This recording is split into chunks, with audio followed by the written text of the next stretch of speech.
fẹ́nà sí bọ́mẹ́ni òmòwe àgbègbòwe fún òwe lẹ́ṣin ọ̀rọ̀ ọ̀rọ̀ lẹ́ṣin òwe bọ́rọ̀ bá sọnù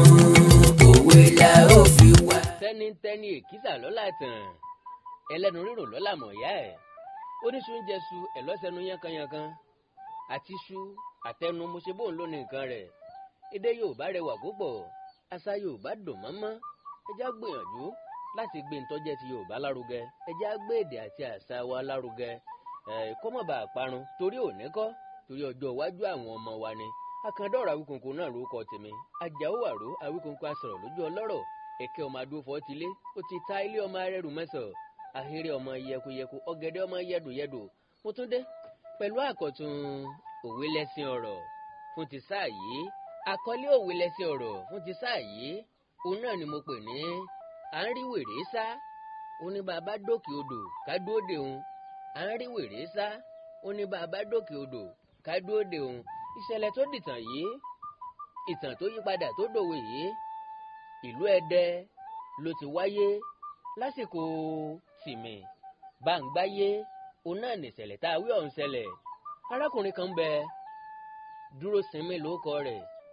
ó wá níyàwó kan Àtàwẹ̀rẹ̀ Mọ̀rẹ́nikẹ́ lórúkọ rẹ̀ àwọn méjèèjì ata àtójú ni wọ́n tọkọtìyàwó wọ́n jàjòrò lọ àárọ̀ ìjà ìyálẹ̀ta ìjà ọ̀sán ìjà ìrọ̀lẹ́ ìjà alẹ́gbẹ̀rẹ́ ìjà kódà bí wọ́n bá tají lóru ọ̀gànjọ́ wọn a máa jà ìjà wọn ọ̀hún ó ti wá di ohun tí ó bá àwọn ará ilé lára mu ó ní àwọn ará àdúgbò lára ìlú pàápàá mú mọ́ra ni ìṣẹ̀lẹ̀ kan wá ṣẹlẹ̀ ó wá dọjọ́ kan òjò kan ọdọjọ́ kan òjò kan òun náà ni Mọ̀rẹ́nikẹ́ bá pe ọkọ rẹ̀ pé òun gbọ́ wípé wọ́n ní àmódi kan ṣèyá òun gbọ́ para ìyá òun ọ̀yá kò sì ní dáa kò ní tọ̀nà kó wọn má yọjú sí i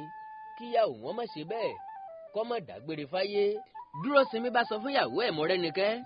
wípé ó dáa bẹ́ẹ̀ ló tọ̀nà láti wá lọ wo màmá láti wo bí àìlera màmá ṣe pọ̀ tó ká lè mọwọ́ tá a fi jẹ́ àti pàápàá ìwọ nìkan kọ́ lọ́ọ́ dà lọ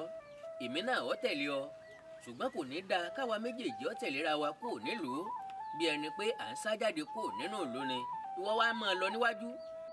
ṣùgbọ́n bọ́ bá ti dé gẹ̀rẹ́gẹ̀rẹ́ òkè odò Ọ̀ṣun kó o dúró dè mí ń wọ́n bá wọn bẹ̀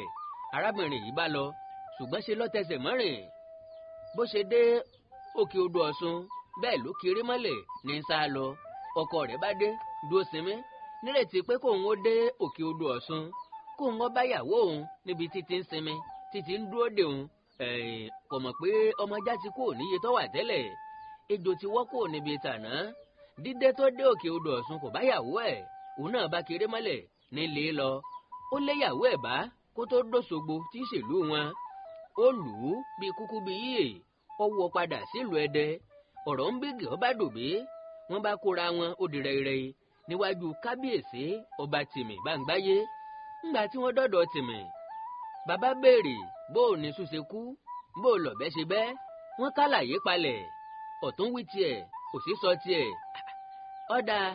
ìwọ arábìnrin èéṣe tọkọ rẹ ní kó o dúró de òun bó o bá dókè odò tó o tẹsẹ̀ mọ́rìn tó o ferege ìyàwó ní kábíyèsí kádé ọpẹ́ lórí o à ń wábi tá a ti fi wèrè lẹ̀ ó tún ní bàbá dókè odò ká dúró de òun ṣé kò mọ̀ pé òun gangan ni mò ń sá lọ fún ni tí mo fi sọ wípé ara olódì ìyá mi ọ̀yá kò sí nǹkan kan tó ṣe ìyá mi o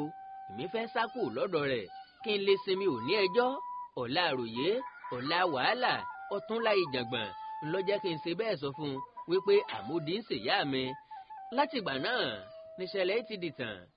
látìgbà náà nìtàn ti yí padà tó dòwe tá à ń pa títí dòní wípé à ń rí wèrè sá ó ní bàbá dókè odò ká dúró dè òun irúfẹ́ àwọn èèyàn wo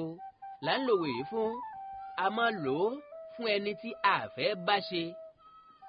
tó tún wá ń dọ́gbọ́n tini tàbí súnni sẹ́yìn láwàá sọ fún un pé à ń rí wèrè sá ó tún ní bàbá dókè odò ká dúró dè òun a fẹ́ bá ṣe tẹ́lẹ̀tẹ́lẹ̀ òun náà tún wá ń ṣe bí ẹni wípé òun ò fẹ́ bá ní ṣe kí kálukú ṣòwò ẹ̀ lọ́tọ̀ọ̀tọ̀ kó lè mọ iye èrè tí yóò jẹ à ń rí wèrè sá ó ní bàbá dókè odò ká dúró de òun ó wé lẹ́sẹ̀ ọ̀rọ̀ fún ti sáà yìí kò ní jù báyìí lọ. Ẹ má gbàgbé ẹ jẹ́ a jọ sowọ́pọ̀ láti jọ gbé èdè àti àṣà Yorùbá lárugẹ. Tẹ́nítẹ́ní èkísà lọ́la tàn àwa la ní ẹnìkan kì í bá ní ìjà sógun ìyá ẹni.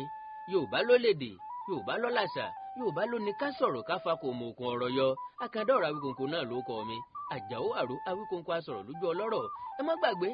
láti láìkì kẹ́ fọ́lọ̀ péèjì mi lórí Facebook Àkàndá ọ̀rọ̀ Awíkonko. Ẹ sọ̀scribe sí YouTube channel tẹ́wáyé. Eléyìí náà ni Òwe Yorùbá TV.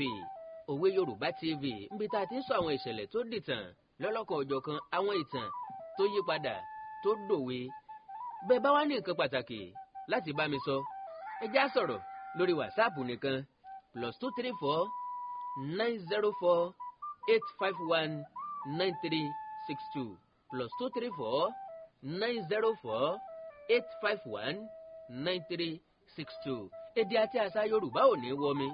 orílẹ̀-èdè Yorùbá ò ní dàrú, ìlú ẹnì kọ̀ọ̀kan wa yóò tòrò mẹ́nẹ́mẹ́nẹ́. Àjò wa ṣe o, òwe lẹ́sìn ọ̀rọ̀, ọ̀rọ̀ lẹ́sìn òwe, bọ̀rọ̀ bá sọnù òwe la ó fi wá. Òwe lẹ́sìn